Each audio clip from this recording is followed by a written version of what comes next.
Alright guys, it's Jerningam here. I'm going to be filming some more of this news channel program because I like to talk about the news some of the times. I like to know what's going on in my own country.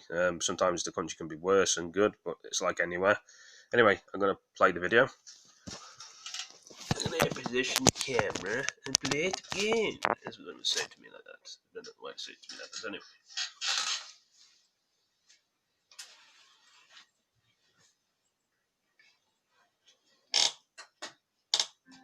From potential future Conservative MPs to one of the party's most senior figures, the former leader Ian Smith joins us now. Thank you very much for being with us on the programme today.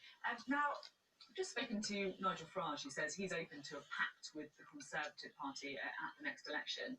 Yesterday, Jeremy Corbyn was in your seat announcing his plans to try and scrap universal credit. He clearly thinks he can win in that seat. Would a pact with the Brexit Party help you?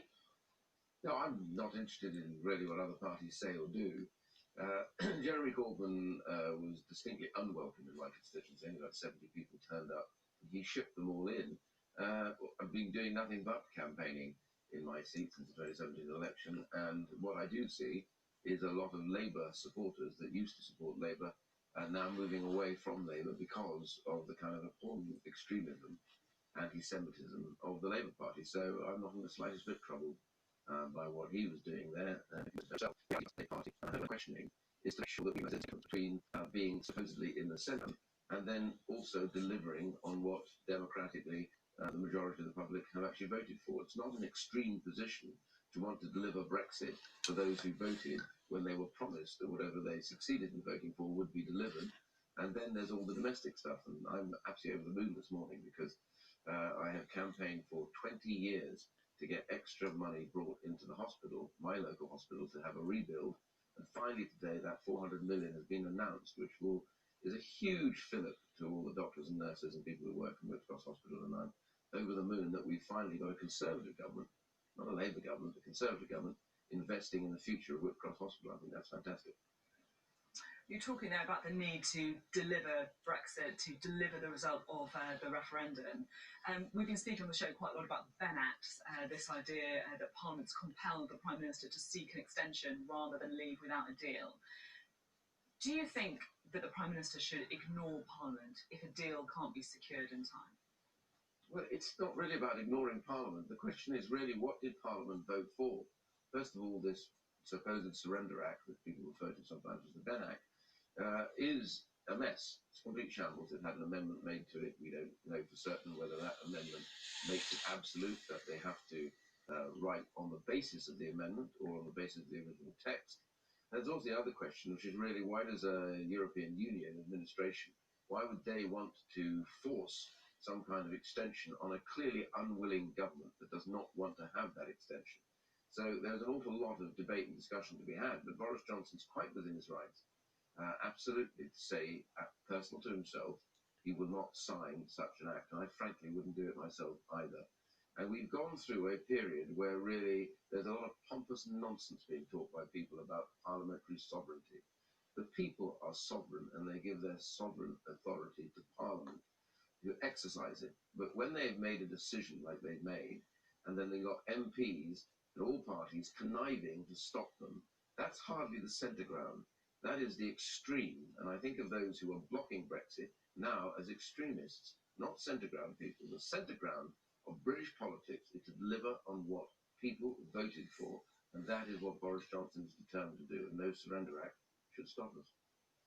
I mean, you're talking about there that it's not the centre ground to try and stop Brexit from happening, but I guess what some of the people expelled from the party would argue is that people have different views on Brexit. That shouldn't mean that they can't be in the broad tent of the Conservative Party. Philip Hammond, for example, telling the Times yesterday that the party is unrecognisable to him.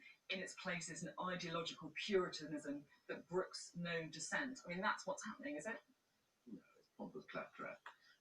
Honestly, all political parties, I've been in now 27 years and I've rebelled against my own government.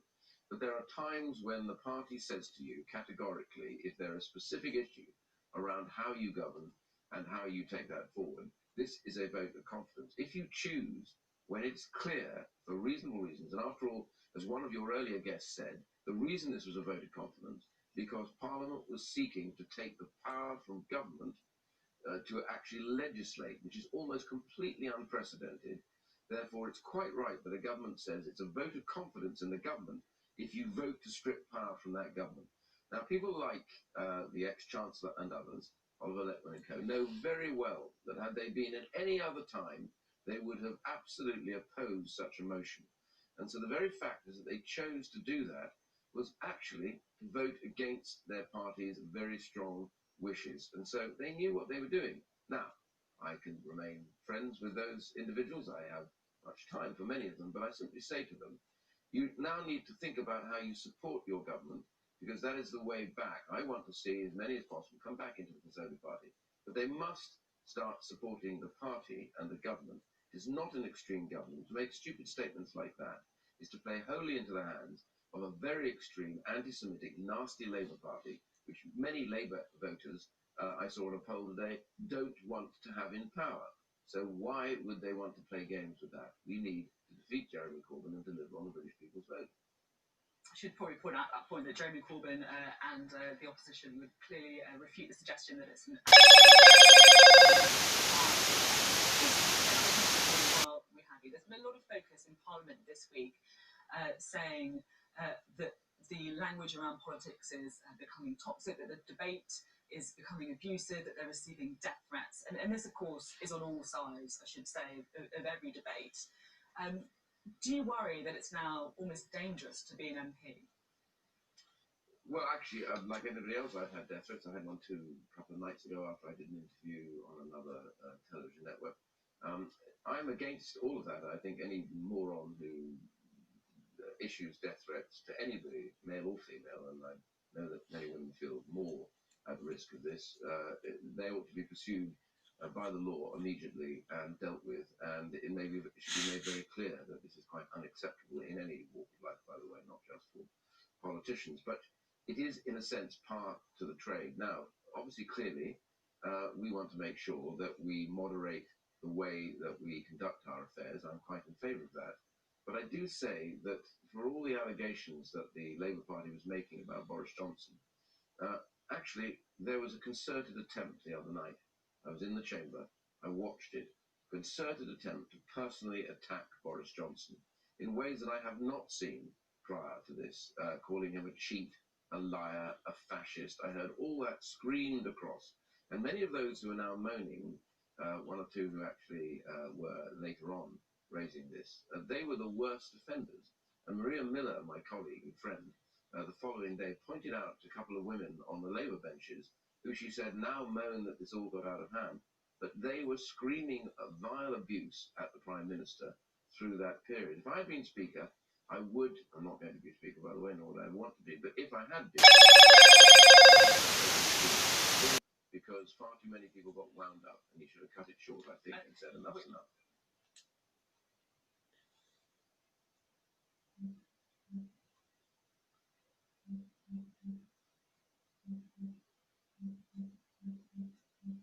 Just checking to see what else is on here.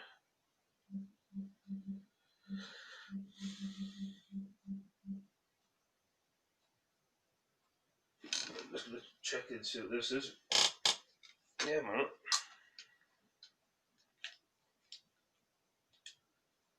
Hong Kong protests today.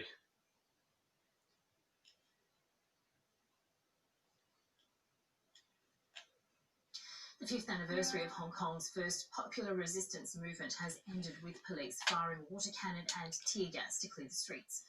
Acts of gentle symbolism have been organised to mark the 2014 democracy campaign known as the Umbrella Movement.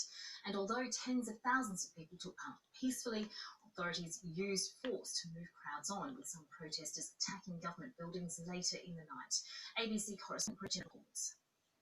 Spray glue, posters and footpaths that stretch on and on. Protesting suddenly looked like craft class. The entire protest movement in 2019 draws on the traditions of 5 years ago in the Umbrella or Occupy Central movement. The concept of the letter, effectively post-it notes, began. The ambition tonight is to plaster the streets all the way from busy Causeway Bay shopping districts to central Hong Kong.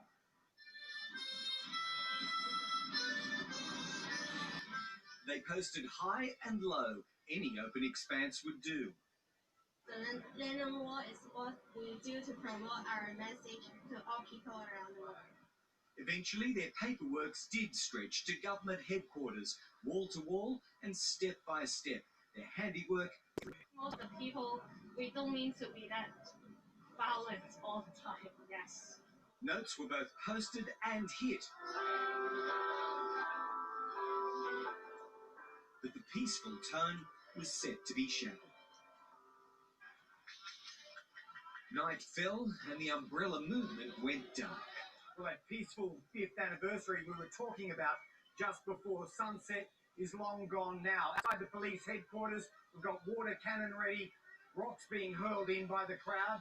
They're huddled together to pull off some other form of attack, and the police response beckons.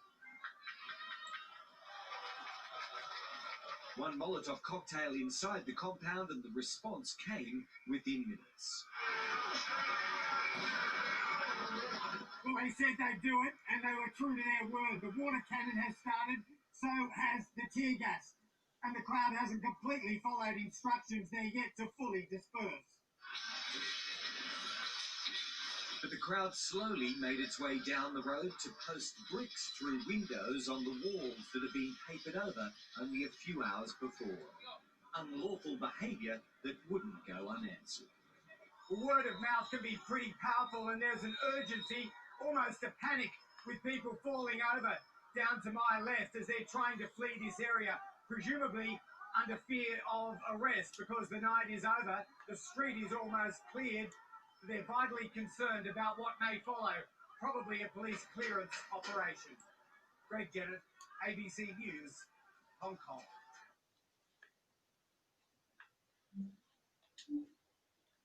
Well, this is where they fired the tear gas not long ago. A number of rounds were fired indiscriminately at the thousands of protesters who were gathering at the starting point of today's anti-government rally, which is in Causeway Bay. It's a very, very busy high-end retail sector. So we had families, we had onlookers, we had shoppers who were amongst the crowd who got hit by tear gas. Now, it all started when a few protesters were throwing things at the police, and the police van tried to move through this crowd. And as a result, the police turned around and reciprocated. And they made a number of arrests. They charged those protesters with batons and fired or used pepper spray. And that's when the tear gas was used also to disperse the crowd. Now, the thousands of protesters have run in all directions. They've fled towards Victoria Park and also back to government headquarters, which is where they were planning to end today's or Sunday's rally. Now, I should state that this particular march, it didn't get permission. The organisers didn't seek permission from the police, and as a result, the police considered it an unlawful assembly. But this is the first time we've seen these riot police move in at the start of the march. So clearly it's a different tactic, but they wanted to stop this march going ahead altogether. And of course, the pressure is building as the territory gears up to October the 1st. Of course, that's a significant day for the mainland as well. Also an indication today of how polarised the territory is, given that earlier you were reporting on a demonstration in support of the Beijing authorities. Yes, the intensity of these demonstrations is getting, or escalating, I should say. And all I can say is that the police firing a round of tear gas so early in the day at the start of the rally appears to have only aggravated these protesters who are now regrouping behind me, as well as along this main road where they're blockaded since the traffic's been stopped. But certainly if the police were hoping to disperse the crowd and end this rally, it hasn't worked. Right, and what do we think, what can we expect then for the rest of the day, Sarah, given that we've seen such vast numbers of people turning out every week now for about 17 weeks consecutively? Well, I'm not sure if you can hear the chanting behind me, but certainly the fact that they're regrouping and looking to go ahead with this march, which the march will end at government headquarters, which is where it ended last night, where we saw, tear gas fired on the protesters later at night, around 7 p.m. last night. These protesters look like they're going to go ahead with this march anyway. And as you mentioned, we've got October 1st, which is Tuesday. That's a public holiday here. And of course, it's the celebration by the pro-China groups of the 70th anniversary of the founding of the People's Republic of China. And the police have been preparing for this. They're preparing for confrontations between the pro-Beijing and the anti-government protesters, the two different camps. But we're already seeing confrontations today, but it's between the police and the protesters. Of course, these protesters are accusing the police of escalating abuse towards them, and we expect that to continue as well. All right, Sarah, for now, thank you. Sarah Clark there, our correspondent live in Hong Kong.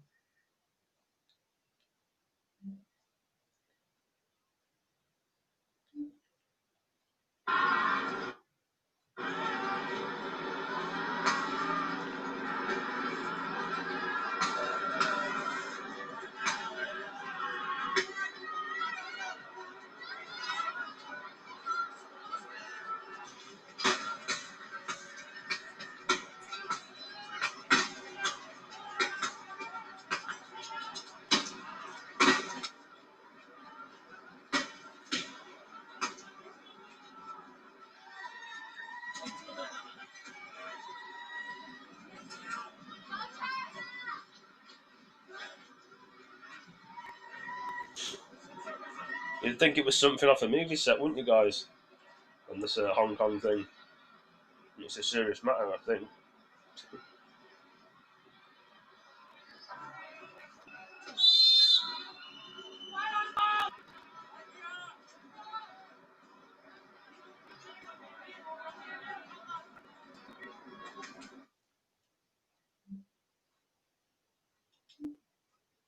The world needs to know Brazil by Brazil. One of the main oil-producing countries, Brazil dominates the exploration of deep waters and offers a number of opportunities in this field. The country presents the world's biggest infrastructure concession program, with projects amounting to over $50 billion. The goal is to diversify the transportation network, expanding and modernizing railways, waterways, ports, and airports. Meet a new Brazil full of opportunities. Meet Brazil by Brazil. They came in their thousands to remember what they did 5 years ago and how much more they have yet to achieve. Several rallies have been planned over the next few days. This was marking the launch of the pro-democracy umbrella movement in 2014. It petered out after 79 days. They're determined that's not going to happen again. What makes you think this one might succeed? I am optimistic with the future, especially I think how even I'm not a leader, stand in the forefront, but with the spontaneous and organic and self-initiative action, it's just let our movement go forward. But tensions are high. A man flying a Chinese flag was set upon by protesters. In Hong Kong now, different views are likely to end in blood being spilt. The rally ended early, as a few metres away, protesters tried to break into the central government offices. Rocks were lobbed at the government buildings, followed by petrol bombs. This weekend was always going to be testing. Hundreds of police are guarding the Hong Kong authorities' offices, and they warned they're prepared to use force to quell the disturbances. They've come armed with their sponge ball rifles and their what they call their beanbag rifles, which they're meant to be less lethal, I think is how they describe them, but they can do a fair amount of damage. With the demonstrators trying to force their way in, it didn't take long for the police to move into action, firing multiple rounds of tear gas and spraying water cannon, including using plumes of blue dye to try to semi-permanently mark the protesters. It is difficult to remove and causes a big sensation on the skin, prompting criticism from human rights activists. But with the 70th anniversary of communist rule in China only days away, many of the protesters are openly telling each other to save themselves for October the 1st. Much of Hong Kong's National Day celebrations have been scaled back because of fears of violence. The city is bracing itself for days of unrest. Alex Crawford, Sky News, Hong Kong.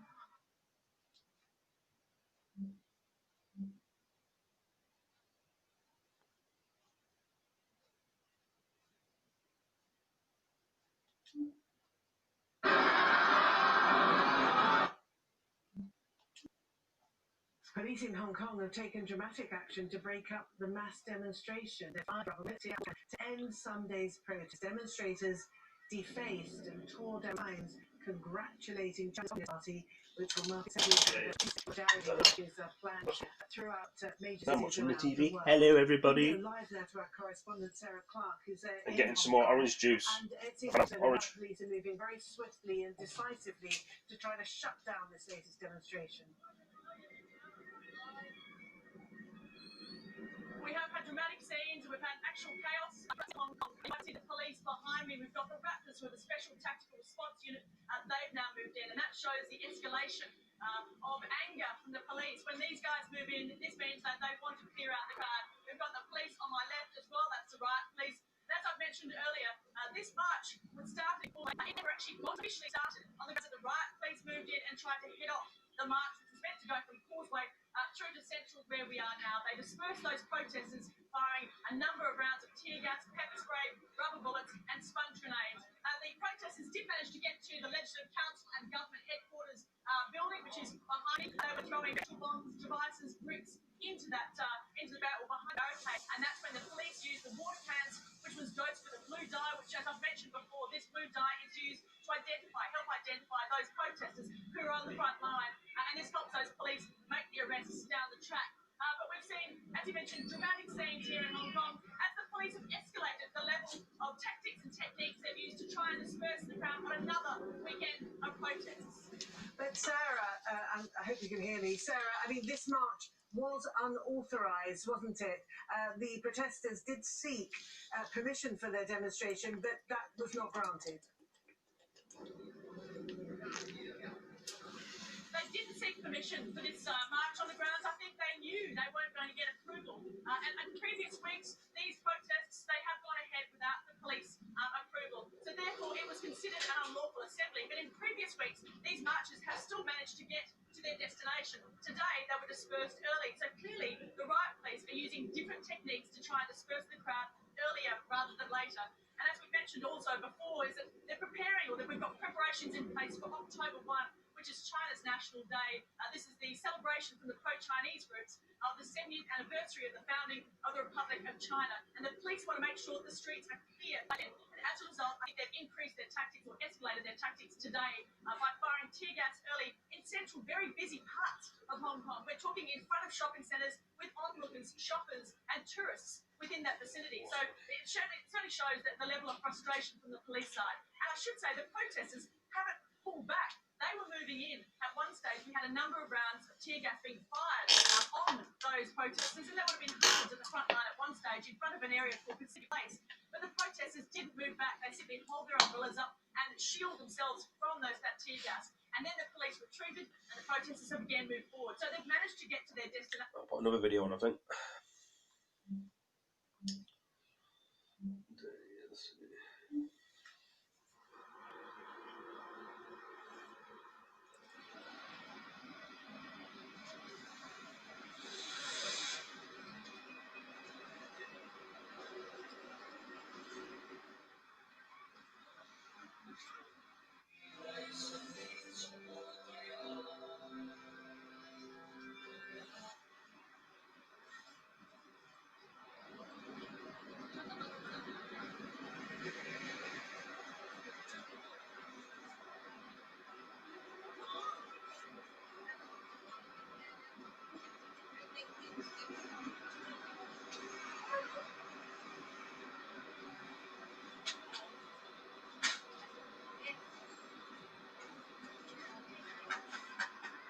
Actually, at the initial, I was disappointed and I feel no hope as well, and hopeless as well.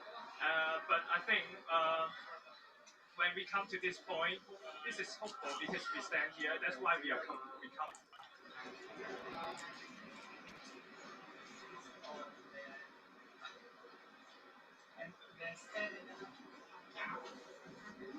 You can feel that like everything is coming up to the surface.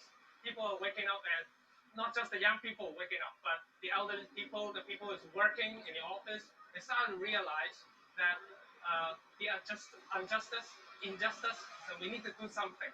We need to do something in these 3 months, and we are back.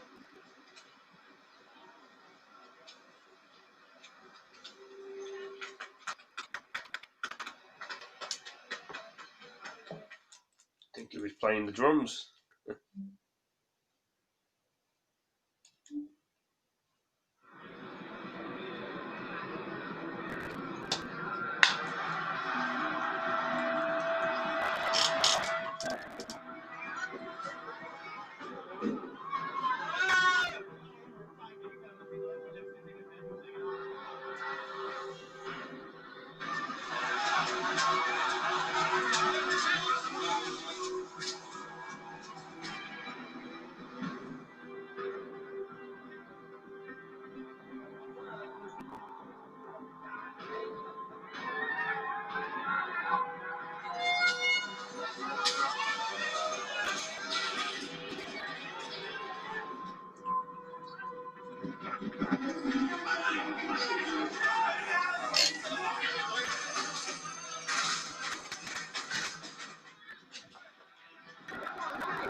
Beijing calls this Hong Kong's worst crisis in the more than 2 decades since the 1997 handover. Hong Kong's protesters have repeatedly used dangerous tools to attack police.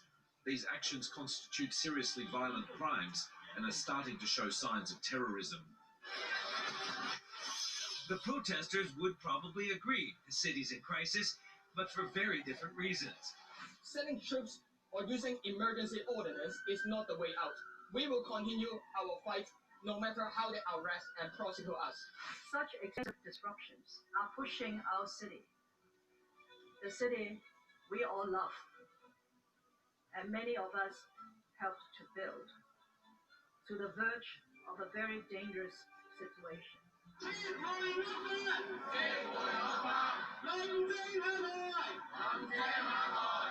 Demonstrations that started as opposition to Carrie Lam's proposed extradition bill quickly morphed into broader resistance to the Hong Kong government and, in particular, the police, as well as what activists believe is political interference from Beijing and an erosion of their rights. Violence escalated as Lam for months refused to meet the demonstrators' demands. Police retaliated against hurled firebombs and bricks with tear gas, pepper spray, rubber bullets, and batons. Running battles, vandalism, and civil disobedience continued even after Lam acquiesced and officially withdrew the bill. It's seriously too little too late. Nerves are frayed, positions entrenched. Hong Kong is a city on edge.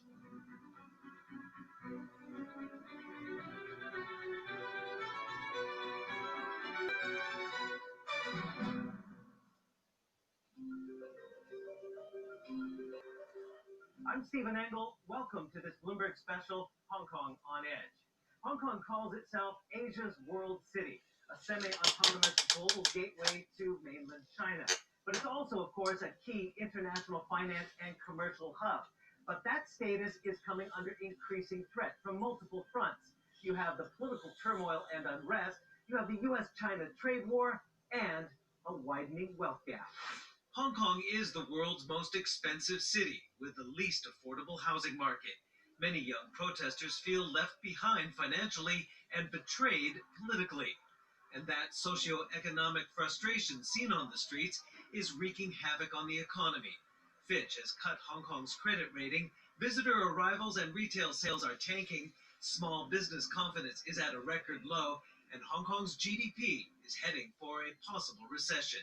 I firmly believe that for a lot of these young people, livelihood, economics, housing is important, but it's not the primary drive.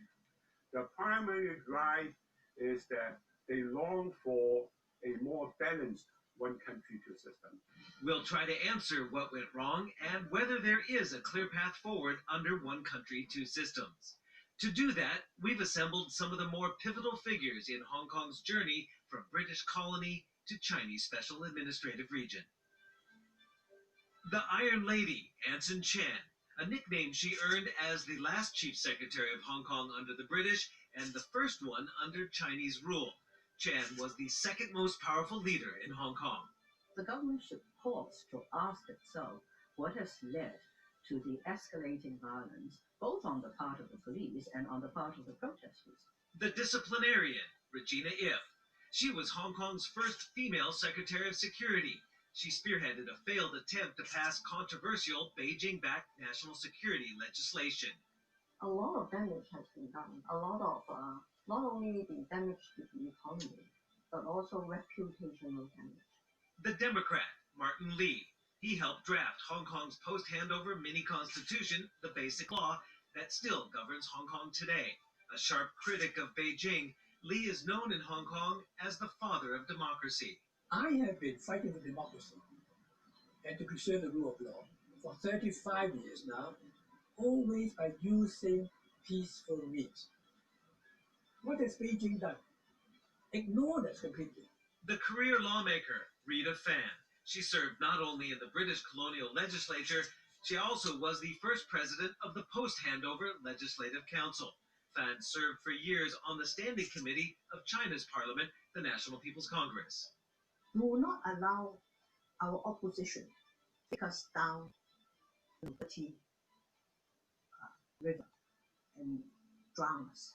The businessman, Michael Teen. He founded the clothing chains U2 and G2000 before becoming a Hong Kong lawmaker and currently serves as Hong Kong's deputy to China's National People's Congress. I run a retail business. I don't think I can hang on for another 6 months. This thing has got to stop. And the media tycoon, billionaire Jimmy Lai. After founding clothing retailer Giordano, Lai went into publishing. His next digital produces the provocative Apple Daily newspaper. Staunchly pro-democracy, Lai is often a target of Beijing's wrath. What we are fighting for is the first battle of the new Cold War. So how did the situation get so dire? And what are the protesters' demands? Much of the turmoil can be tied to Chief Executive Carrie Lam's refusal to officially withdraw the extradition bill she tried to push through the legislature, even as an estimated 1 million people, and then later 2 million people, marched peacefully through Hong Kong in opposition to the bill. Lawmakers, too, were divided over attempts to change the city's extradition laws. Hong Kong currently has 20 extradition treaties around the world. The amendments would have allowed extraditions to any jurisdiction on a case-by-case basis, including to mainland China, Macau, and Taiwan, neighboring territories that don't have such agreements with Hong Kong. To fast-track the bill, the government pointed to the case of a Hong Kong man wanted in Taiwan for allegedly murdering his girlfriend, but there was no formal avenue to return him to Taiwan to face trial. No country, no territory wants to become a haven for offenders, especially offenders in serious crimes. Critics say the new measure would have subjected people here and those passing through Hong Kong to possible arbitrary detention or unfair trials in China, in courts controlled by the Communist Party. Hong Kong's judicial system is based on British common law. What is at issue here is the total lack of trust in the legal and criminal system in the mainland. It is totally untrue that large numbers of Hong Kong people will be handcuffed or sent to mainland China. That's part of the fear and smear campaign mounted by the opposition. Lam, in an exclusive interview with Bloomberg Television in March, defended the bill. There are important procedural safeguards in place before a request will be entertained and a fugitive offender will be returned to that requesting jurisdiction. But there is still that perception out there. It might be wrong that Hong Kong's autonomy is being compromised here. No, certainly not. This is a piece is the of government local. doing enough to change those perceptions? No, How do we you are start to we are trying to address those concerns, but it would be wrong to associate this with the high degree of autonomy. Lam has since declined further interview requests. As the debate devolved into violence on the streets and even into the legislative chamber itself, Carrie Lam realized she was perhaps fighting a losing battle. She suspended the bill, but there was an important caveat. She didn't officially withdraw it. There are still lingering doubts about the government's sincerity, or worries whether the government will restart the process in the Legislative Council. So I reiterate here, there is no such plan. The bill is dead. But it wouldn't be for another 2.5 tumultuous months until Lam would finally give in to the protesters' demand number one. The government will formally withdraw the bill in order to fully allay public concerns. It's very unfortunate. It was not handled properly. She apologized for that. So I think it's time for us to move on. But moving on doesn't mean that we don't deal with the problem. The next three demands are all tied to the summer clashes with police. Demonstrators want an independent inquiry into alleged police brutality. But Carrie Lam has rejected that, saying the police already have a complaints council. Protesters question if it could be impartial. And police themselves are carrying out orders stemming from a political impasse. Protesters also want an amnesty for those arrested so far on charges ranging from illegal assembly to assaulting police officers and rioting. And they also want certain clashes not to be classified as riots, which would carry more severe jail sentences for those convicted. Lam won't give in, insisting Hong Kong must uphold the rule of law. But it's the fifth demand, universal suffrage, that's perhaps the most problematic. Protesters want to be able to directly choose their chief executive and lawmakers without interference from Beijing. But even those who support the protest movement may question whether it's realistic to think Beijing would allow anyone to be the city's leader.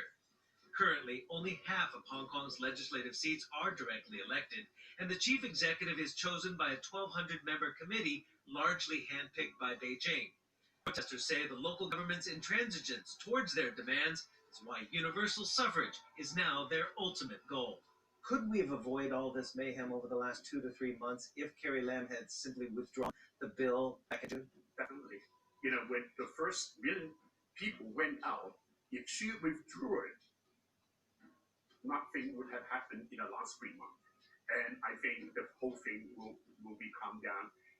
But in this 3 months, we realize that unless we have assurance of universal suffrage, we will always have constant encroachment on our freedom.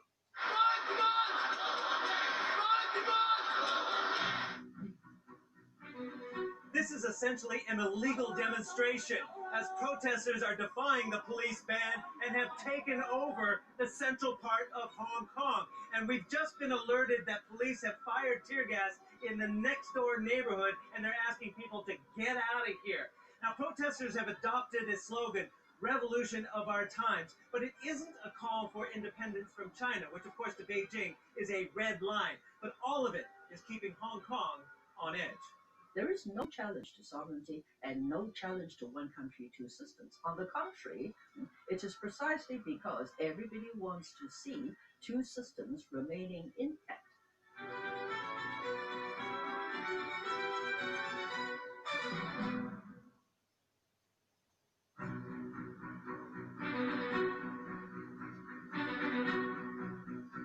Since the handover, we saw our autonomy slowly eroded. The disqualification of 6 lawmakers, kidnapping of booksellers and activists jailed, are proof of China's tightening grip. An alarming rate of young children are running away from home to become frontline riot fighters, radicalized to perpetrate criminal acts. Welcome back to Hong Kong on Edge. To better understand how the House Hong Kong got so divided, we need to take a look back at the most recent history, at the end of one colonial lease and the introduction of a new landlord from the north. Hong Kong's return to China was enshrined in 1984 with the signing of the Sino-British Joint Declaration and the formation of an unprecedented one country, two systems framework to be governed under the Basic Law. Hong Kong essentially would serve as a firewall between the vastly different political, legal, and economic systems of China and the West. That is, for at least 50 years post-handover. Protesters feel China, by backing measures that are seen as limiting civil liberties and democracy, is violating its promises to Hong Kong for a high level of autonomy until 2047. Michael Tin wears many hats: businessman, lawmaker, and Hong Kong's deputy to China's legislature. I'm a very unique animal. A lot of the debate now is coming down to this book, The Basic Law, which is the mini constitution for Hong Kong. And demand number 5 has kind of morphed from Carrie Lam, you must resign, to we want universal suffrage. Now, universal suffrage is sort of guaranteed in here for the chief executive and also the legislative council, but there's interpretations of that. From your perspective, is China reneging on the pledges made in this book? Let me hold this. Everything written in this book does not involve a clear-cut yes or no. It's a matter of degree. Universal suffrage is laid down in the Basic Law as the ultimate aim, in accordance with two important principles: orderly and gradual process, and in accordance with the actual situation of the day. If the violence continues, the unrest and violence continue, I'm sure you agree, no government can hold this sort of elections. It really hurts me that a Hong Konger, maybe Jim Gibbs should come up with this excuse. Ultimate aim, that's ultimately is a long timeline. I mean, was it written purposely vague? The Basic Law says during the first 10 years, we will be developing towards universal suffrage. And they promised us that at the end of the 10th year, we could have it. But now we don't even have a date in sight. So they are in breach of the promise, and I want to hold them to it. Now, in 2014 and 2015, the Pan-Democrats rejected Beijing's proposal for electoral reform, which would have given basically permanent residents a right to vote, but for a very small, pre-screened, vetted by Beijing pool of candidates for chief executives. The Pan-Democrats rejected that. Sure. And at the time, 5 years ago, it was seen that was going to be the best offer on the table. What's the difference between a rotten apple, a rotten banana, and a rotten orange? Of course you reject it. The issue is very simple. Do you trust the people and give them the vote? Or do you want to control the result of those elections? It was put beautifully at the time by a British civil servant, which is Beijing doesn't mind elections so long as they know the result before the first vote is cast. It's a pity that my pandemic colleagues vetoed the package approved by Beijing in June 2015. Was that the best offer Beijing was probably going to give? Yes, it's still on the table. Forget about whether I'm an NPC deputy. This is sheer common sense. We are not becoming independent. We are still part of China. Okay? A lot of people forgot that China today is still a communist regime, highly authoritarian. Right? Let's all remember that and face that. Those who cannot accept this, they really have to think about whether they want to live in Hong Kong. The question is, how do we maintain a reasonable balance of two systems within this overall structure? So what they are offering, China is offering, which I totally support, is they control the nomination and we choose between two candidates. People have realized that China is not going to give us freedom if they have a choice, unless we have the assurance of universal suffrage. This is very clear after millions of people went out to demonstrate what we got. Nothing but a realization that the fight has to go on. You didn't have democracy under the Brits. We have the institution which are the result of the democracy of the British democracy. We have the rule of law, we have the free market, we have the private property right, we have an open society, we have free press. All these three institution is what democracy is getting to. If the violence continues, frankly, if there are more and more people waving the American flag, what would the Beijing leaders think? They'd be worried. What if a universal suffrage elections return someone hostile to Beijing? I think these are legitimate worries. If one country, two systems failed, who will benefit? Certainly not Hong Kong, certainly not China, but it will certainly benefit the party, I should say, in Taiwan, who's looking for Taiwan independence. So I would not be surprised if someone gave me evidence that that party is involved in instigating all these riots. Beijing has accused foreign forces and Taiwan of stirring up the unrest in Hong Kong.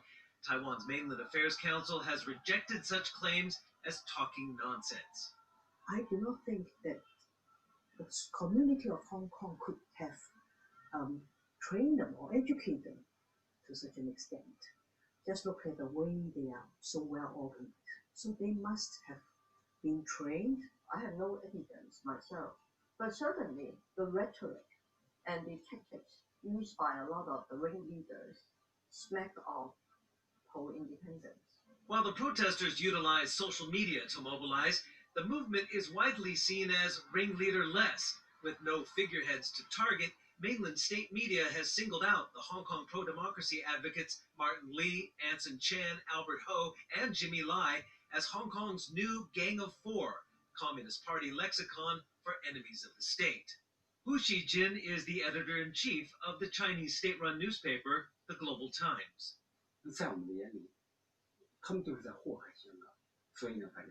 In our eyes, they are ruining Hong Kong, so people call them the Gang of Four. It's a vivid metaphor, which I think is quite appropriate. There's not a shred of evidence that the foreign country is mobilizing this demonstration of resistance. All lies. You've been called a U.S. stooge as well, a traitor to the Chinese nation. Are you a traitor? Well, I consider all these things a badge of honor. I have been always honest and sincere about the promises that were given to us, and I want to hold them to it. I said, look, you promised us democracy. It's written to the briefing room, and they call me a traitor. Now, it's their fault, not my fault. The mudslinging from all sides is making matters worse, given there's no solution to the mayhem on the table, if there's even a table. Every day I receive input from this side and that side, only shooting footage of what they want to show. It's polarized. It's absolutely polarized. I think successive leaders, allow me to say so, fail to articulate an appealing vision of our future under one country, two systems. Does it mean Hong Kong being engulfed by the ever stronger mainland China? The young people, a lot of them, only see the downside of integration, but not the upside. Back in 2003, you were the face of the amendments proposed for Article 23, the national security, the anti-subversion laws that sparked, 500,000 people coming out on the streets and ended up with the downfall of Tung Chi Huan. If I may be frank, my resignation preceding that. You know what it's like to be vilified in this town. You were vilified. How, back then and now, does the Hong Kong government keep on underestimating or misreading the public discontent?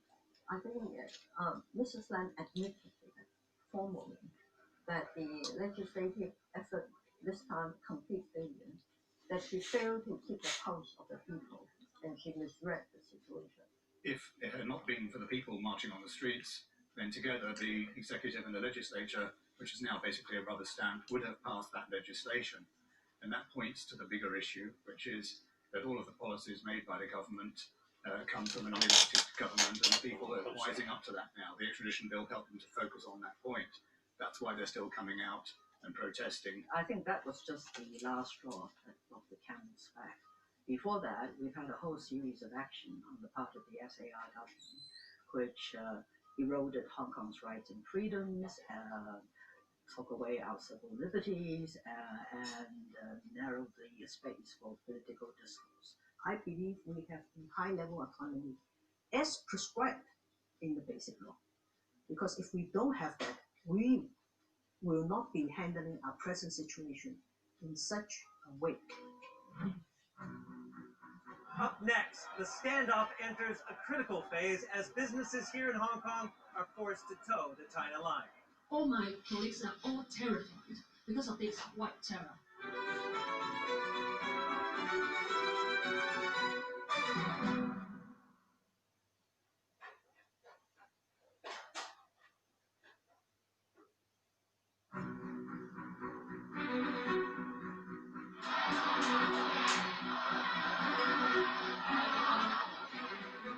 Protests in Hong Kong are having direct and indirect effects on demand in a number of our businesses. We are the people of Hong Kong. If this government don't treasure the people like us, the next generations, the economy will not grow again. We are the capital of the economy. Welcome back to Hong Kong on Edge. Now, Hong Kong is a city where making money, not trouble, is the lifeblood. But it's clear to everyone the economy is suffering. Businesses, big and small, are struggling to stay afloat. I think Hong Kong's going to be painful because obviously we have the trade war, China trade war with the U.S. Hong Kong obviously will be a collateral damage to that. And of course, then we also have our own social unrest in Hong Kong that we still need to deal with. And that is a big deal to the global ratings agencies. Citing the uncertainties surrounding the unrest, Fitch downgraded Hong Kong's debt rating and Moody's lowered its outlook for the city. To change the outlook of Hong Kong's rating from stable to negative, of course, is something that we find disappointing, and we do not concur. There's a reputational risk going on right now. I don't particularly agree that it impacts its credit fundamentals. I mean, from a pure credit perspective, Hong Kong is bulletproof. Fitch has downgraded us, and I don't blame them. If you have ongoing unrest, people start to worry about safety. Now, we're not saying that we think that the one country, two systems framework is in jeopardy. We're not saying that the basic law is in jeopardy, but this is a huge test. Many argue Hong Kong's economy may have been due an overhaul anyway, regardless of the unrest. In a nutshell, it's because we are declining in competitiveness. We used to monopolize all the intermediary functions for China. It's no longer the case. You know, our economic structure is narrowing. And in my time, people of my generation, baby boomers, we get accelerated quickly.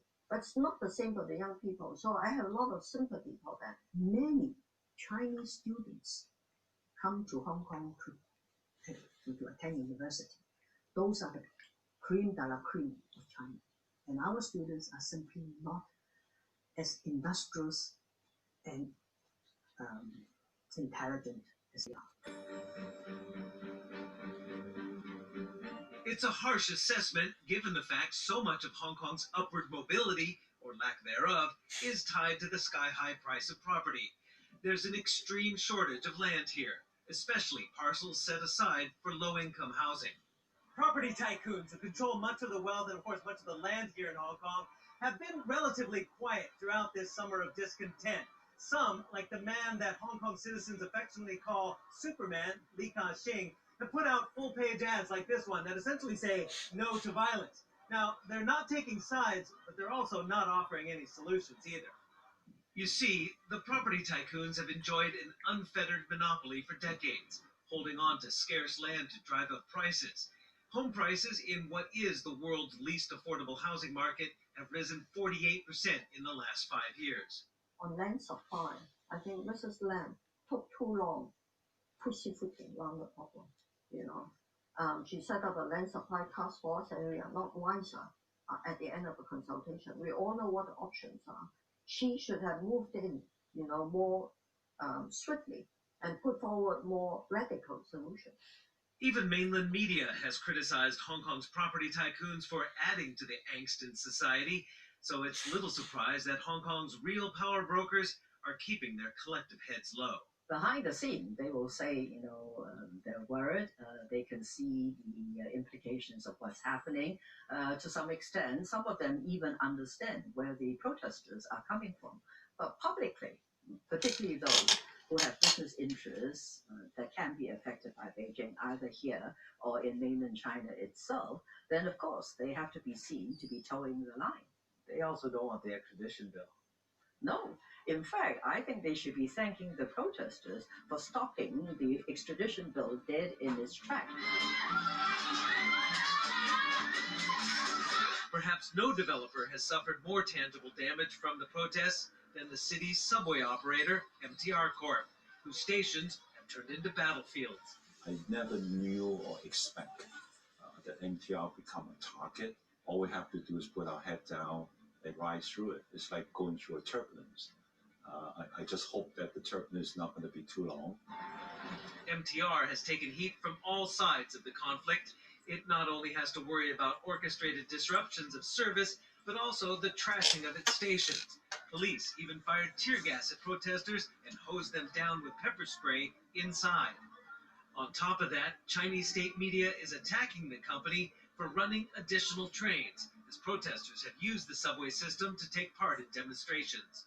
No matter how much I disagree with someone, I don't think I have the right to hurt or to damage the normal daily life of other people. I think they just wanted Hong Kong to go down the drain. Well, their slogan has been, if we burn, you burn with us. Yes, they want everybody to burn with them. But why? There's another icon of Hong Kong business with perhaps an even worse PR nightmare than MTR, Cathay Pacific Airways. Not only has passenger traffic fallen by the most in a decade, the airline also is facing heavy backlash from China for employees taking part in or supporting the protests. Cathay says it will comply with all of the demands of China's aviation regulator, which threatened to block it from Chinese airspace. Cathay has ordered staff not to take part in illegal protests. Its chairman, John Slozar, and CEO Rupert Hogg have both resigned, and other employees have been suspended or fired. It's not fair if you can't even explain to me what are the reasons I've been terminated. I've done nothing wrong. Cathay Pacific confirmed Xi was no longer an employee, stating her departure had nothing to do with her union role. Management of Cathay Pacific staff is a metaphor than their top management. But I've talked to some of their senior executives, and they said that they think the China's National Aviation Authority has a legitimate point in pointing out that if you have a rogue pilot, who might, drive the aircraft into the Forbidden City, then they could have legitimate concerns. But that, come on, that wouldn't be the... Well, that has happened. MH370 and also a German pilot had psychiatric problems, drove the plane, crashed the plane across against a mountain, and all passengers killed. They explained to me the safety worries. Is it a threat for other companies that they have to perhaps police what people are posting on the internet? Well, I've been told, American companies do the same. Don't they do the same? Facebook has shut down some of our accounts, which seem too hostile, too biased, too extremist. Don't all governments set out some rules? Those who are happy to do business inside mainland China will certainly continue to do business in Hong Kong. Right?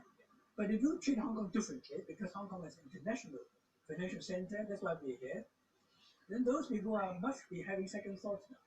And this is such an awful example of the international community. I think that's a serious threat.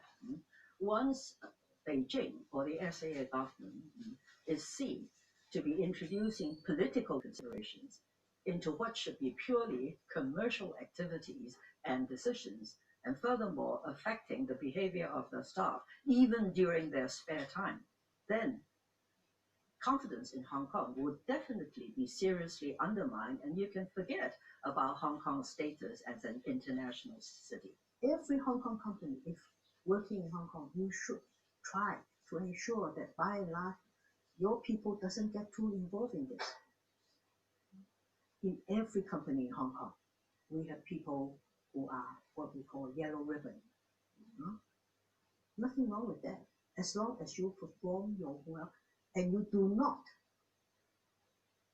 promulgate independence of Hong Kong. No corporate, no Western corporate can control their staff's mind, their action, what they say, what they do in their private time and space. But they can control it by firing, and that's what we've seen with some companies. Corporates don't have the right to do this. They cannot operate with this kind of ethic from China. They cannot do that. Is it illegal for companies to do that? Because It's illegal. In Hong Kong, you have a right to peacefully demonstrate, and you have a right to freedom of speech. Definitely, it's illegal. It's illegal. It's against the human rights. And nobody will work for a company like this. You just can't find people to work for you. So might as well you have to move out. If we were to think about all the problems in Hong Kong facing today, right? Shortage of land, housing, whatever you want to call it, okay? This anti-China sentiment, all it really boils down to is a lot of people in Hong Kong don't feel they are a stakeholder. Carrie Lam, of all the misstatements that she had made in the past, which I thought something that really kind of disturbed me. She said a lot of the young people today are not the stakeholders. Our young people, particularly those who are protesting, they always think everybody is wrong except themselves. The government is wrong. The elderly people are wrong. Correct. The pro-establishment people are wrong. I just need some correct. Not they are all right.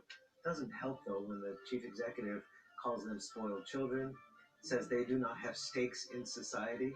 Well, many of them have never done anything for this society. They have not yet contributed. They are still studying, still using the taxpayers' money. That is sending a very uncompromising signal to the future middle class of Hong Kong.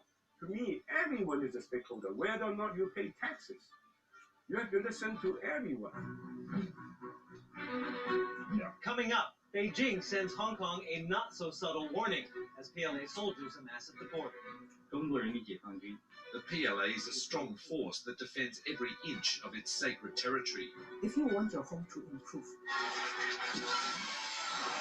you do not destroy your home.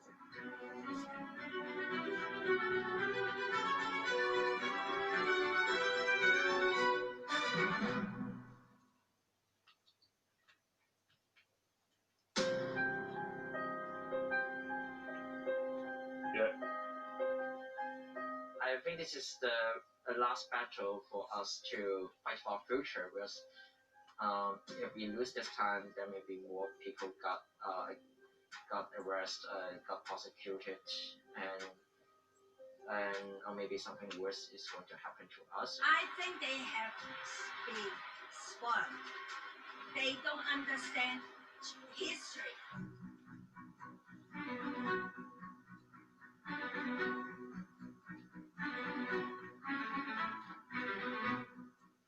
Welcome back to Hong Kong on Edge. Now, large weekend marches like this one on Hong Kong Island have for the most part been relatively peaceful. There is, though, a smaller, more radical element to the protest movement, violence, antagonizing police with guerrilla-like tactics. And that is one reason why police actually banned this rally. But as you can see, thousands showed up anyway, angered at the arrest of some of their leaders the day before. There is perhaps an even greater force than politics further polarizing the people of Hong Kong, and that's the situation devolving into violence.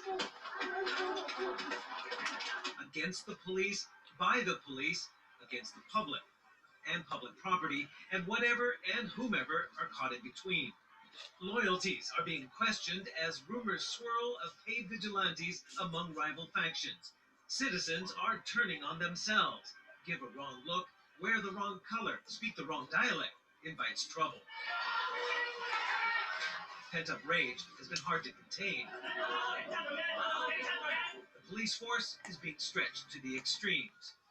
If the people lose respect for the police and they teach their kids that all police are bad people, boy, I don't know how Hong Kong can continue. I have a great deal of compassion for the police. The police ought not to be put in this invidious position of standing between a very intransigent government and the population at large. There's the other side, the police use excessive force in carrying out their duty. You see that on the television screen. When somebody's already succumbed by 3 or 4 or 5, sometimes policemen, and arms were already put at the back, they already tied them up. And you still see people hitting them, right? Or truncheon. That is assault. Every day that goes by, there's confrontation between the police and the radicals. Okay? And there will be footage shown on social media. It will increase the hatred towards the other side. Every day it's building up. Every time there's a confrontation, okay? The police are not saints. The police is not one person. It's a bunch of people. It's so easy for one policeman to be caught on camera hitting someone, maybe for seemingly no reason, and that will be blown up.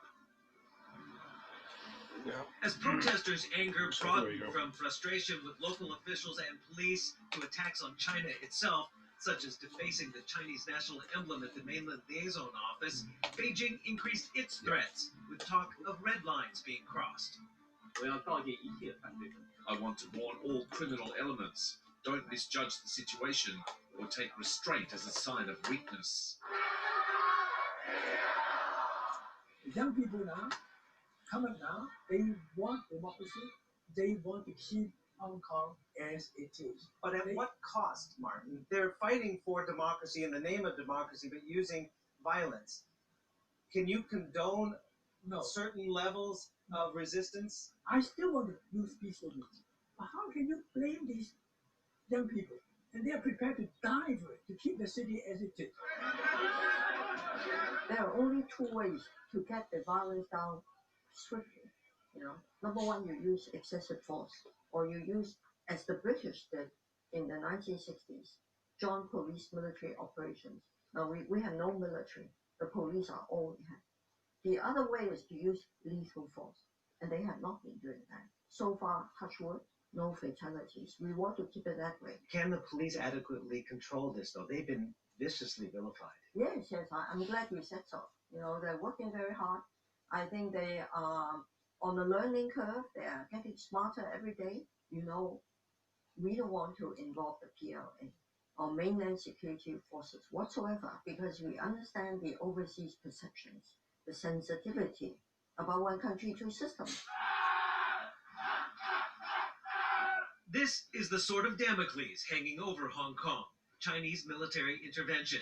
An estimated 6,000 soldiers of the People's Liberation Army, or PLA, are stationed in Hong Kong at any given time, with thousands more located across the border in Shenzhen, where China held recent exercises and even produced a fairly threatening video on containing civil unrest. To be fair, PLA soldiers are rarely seen in Hong Kong and have played a minimal role since the 97 handover. Should that change and China sends in more troops and tanks to quell unrest, the ramifications for both Hong Kong and China would be enormous. I think if that happens, and God forbid, it will be the end of one country, 2 systems. I think it will also put at very serious risk Hong Kong's reputation as a premier financial services center. Rather than ask, will the PLA intervene, we should perhaps first ask, can it, under the Basic Law? The Basic Law states the PLA, quote, shall not interfere in the local affairs of Hong Kong. However, the local government may, when necessary, ask China for assistance from the garrison in the maintenance of public order and in disaster relief. It's not that black and white, though. Read on, and Article 18 clarifies that a state of emergency can be declared in Hong Kong if turmoil, quote, endangers national unity or security and is beyond the control of the government of Hong Kong. Then Beijing may, quote, issue an order applying the relevant national laws in Hong Kong. In other words, China can send in additional non-garrison troops without Hong Kong's request. That will be a repeat of Tiananmen Square massacre. And that will bring in the whole world against China. And what would happen to Hong Kong given that scenario as well as if the U.S., as they've threatened, at least the Congress has threatened, a withdrawal of the special trading status that the United States gives to Hong Kong? Well, Hong Kong will be done. And I think China will be done too.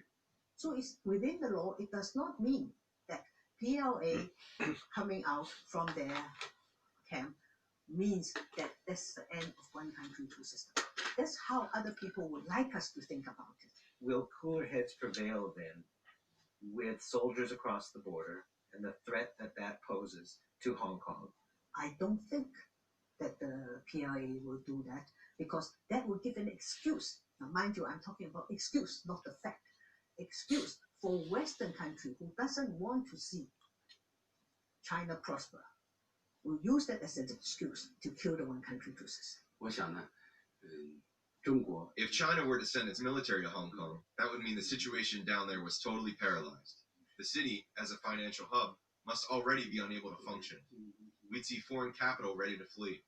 The military's presence would be to restore order there, in order to help rebuild international confidence. My personal opinion that it's sort of footage we saw, PLA military police getting ready. My humble opinion is saber rattling. Just a shot across the bow to warn us that they are there, they're ready. I hope that the pragmatic solution is that Beijing will listen and try and feel the pulse of the community here, particularly understand where this generation of young Hong Kong people are coming from. They are not against China, they're not against China's sovereignty. What they are against is to see the steady erosion of one country, two systems. One country, two systems. It's not just good for Hong Kong. It is good for the whole of China. And anyone who have any sense and who want Hong Kong to prosper, not only survive but prosper, we must keep one country, two systems. Do you think the leaders in Beijing, like Xi Jinping, believe that one country, two systems is a workable model until 2047 and beyond? I think they all believe in this. Only with Hong Kong being different can Hong Kong contribute to the development of China until 2047. And after that, we then look at the system and say, do we still want to keep it? Now, my idea is yes. You're taking a look at a rising China, a China that nobody can afford to ignore. And you have to ask yourself, since you have to engage with China, on what terms would we like this engagement to take place? That's why some lawmakers, including the pro-Beijing Michael Teen, have urged Carrie Lam to make one more concession to the protesters to heal society, and that is to form an independent and impartial committee of inquiry. The protesters today, when they become parents 10 years later, what will they teach their children? So there will be an increasing divide between Hong Kong and China. And in no way would that be conducive to one country, two systems. It's just going to be worse and worse. Instead of integration, it's going apart. Yes, yes. How is this going to all end? Badly? This is not the end. The end is only if Xi Jinping says, I want to control Hong Kong even more. But if we really trust Hong Kong people, let us be masters of our own house. Then this thing will blow over very quickly. It's like a typhoon, gone. It's extremely sad to see what's happening to Hong Kong. But that said, I'm not without hope. Hong Kong is no stranger to inclement conditions. It always seems to bounce right back. But this time, with no end in sight to the unrest, most would probably agree that that signature Hong Kong resiliency is perhaps facing its most difficult challenge to date. I'm Stephen Engel. Thanks for watching.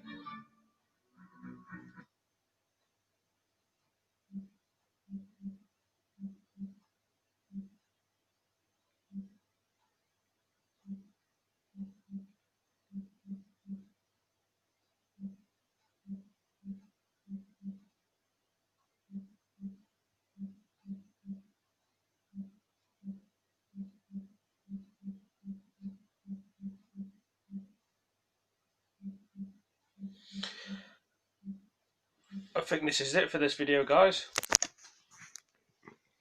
I hope you've all enjoyed the video I've done. Showed about Hong Kong and the protesting and stuff. Thank you for joining me, and I'll catch you in the next stream. Take it easy, guys. Peace. See you later. Peace.